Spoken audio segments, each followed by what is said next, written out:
Assalamualaikum warahmatullahi wabarakatuh, teman-teman. Apa kabar semua? Sehat selalu.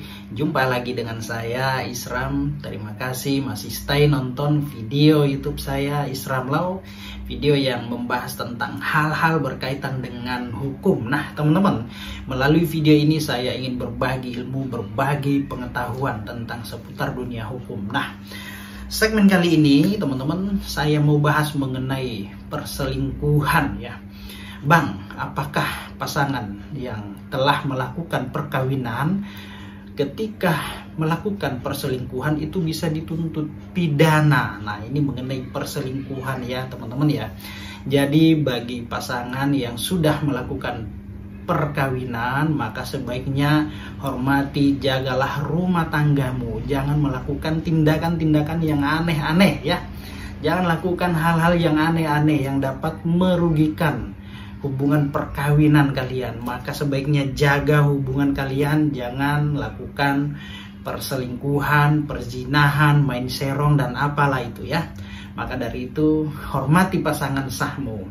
Nah, oke, baik teman-teman, mengenai perselingkuhan bisa dituntut pidana atau tidak? Tentu teman-teman ya, tidak bisa dituntut secara pidana. Nah, meskipun itu telah ditemukan bukti, misalkan melalui handphone atau chat ya, ada panggil sayang-sayang, panggil cinta, love you dan lain-lain, itu tidak bisa dijadikan sebagai bukti untuk melakukan penuntutan terhadap seseorang yang melakukan perselingkuhan.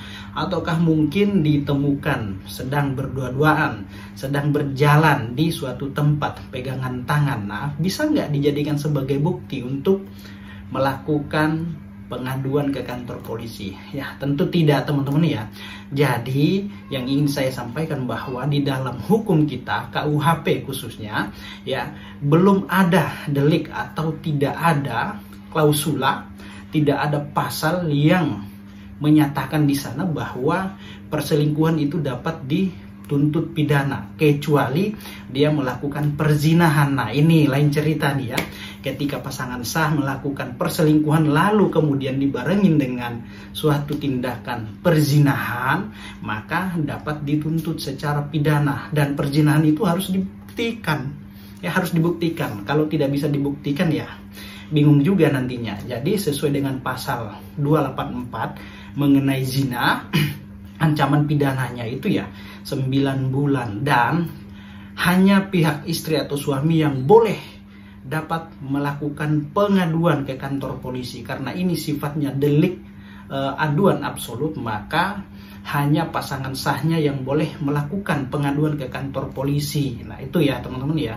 Misalkan suaminya yang berselingkuh atau berzina lalu kemudian diketahui oleh pasangan sahnya, istrinya, maka istrinya yang dapat membuat pengaduan ke kantor polisi.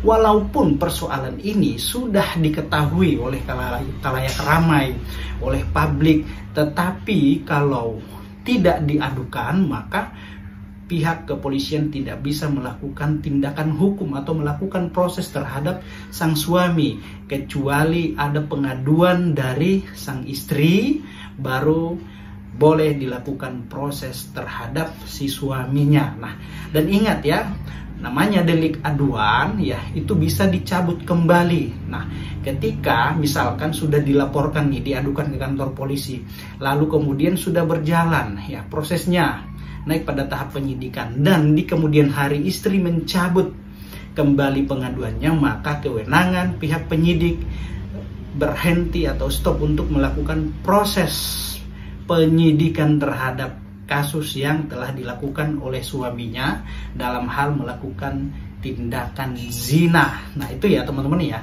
Jadi perselingkuhan tidak dapat dipidana kecuali ada tindakan perzinahan di sana.